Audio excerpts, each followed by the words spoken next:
નમસ્કાર દર્શક મિત્રો, હું છું રૂપલ વણિજિયા. સંપૂર્ણ ન્યૂઝમાં આપનું સ્વાગત છે. સુરતથી નાંદેડ શ્રી ગંગાનગર ટ્રેનમાં મુસાફરી કરી રહેલ પરિવારની બેગને ચીરો મારી કોઈ અજાણ્યા શખ્સ સોનાના દાગીના અંદાજિત કિંમત ₹11 લાખની ચોરી કરી પલાયન થઈ જતા આ અંગે પાલનપુર રેલવે પોલીસ મથકે ફરિયાદ નોંધાતા પોલીસે ફરિયાદના આધારે વધુ તપાસ હાથ ધરી છે. સુરતથી નાંદેડ શ્રી ગંગાનગર ટ્રેનમાં તારીખ 28 ફેબ્રુઆરી 2024ના રોજ પરમેશ્વરસિંહ ખેતારામ બ્રાહ્મણ, તેમની પુત્રી અને તેમની સહેલી સાથે સુરતથી રવાના થયા હતા. તે સમય દરમિયાન ટ્રેનમાં તેમની પુત્રી અને તેમની સહેલી સૂઈ ગયા હતા અને પરમેશ્વરસિંહ જાગી રહ્યા હતા.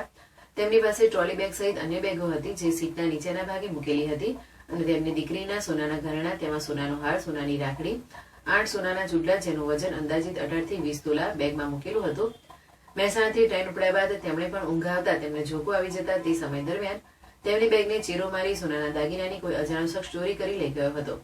ત્યારબાદ તે ઊંઘમાંથી જાગ્યા બાદ જોતા તેમની બેગમાંથી સોનાના દાગીનાની ચોરી થઈ હોવાની તેમને જાણ થઈ હતી, પરંતુ તેમની દીકરી ગર્ભવતી હોવાથી તેને માનસિક સંતુલન ન ખોરવાય તે હેતુસર આ બાબતની જાણ તેણે કરી ન હતી. ત્યારબાદ ઘરે પહોંચ્યા બાદ તેમની દીકરીએ બેગ જોતા બેગમાંથી સોનાના દાગીના ચોરી થયા હોવાનું તેમને જાણવા મળ્યું હતું, જેથી તેના પિતાએ તેને કહ્યું હતું કે આ ઘટના પાલનપુર નજીક બની હતી, પરંતુ મેં તને જાણી જોઈને આ વાત કરી ન હતી. ત્યારબાદ આ અંગેની ફરિયાદ હનુમાનગઢ જંકશનમાં આપવામાં આવી હતી. ત્યારબાદ આ અંગેની ફરિયાદ પાલનપુર રેલવે સ્ટેશન ખાતે નોંધાતા પોલીસે ફરિયાદના આધારે વધુ તપાસ હાથ ધરી છે.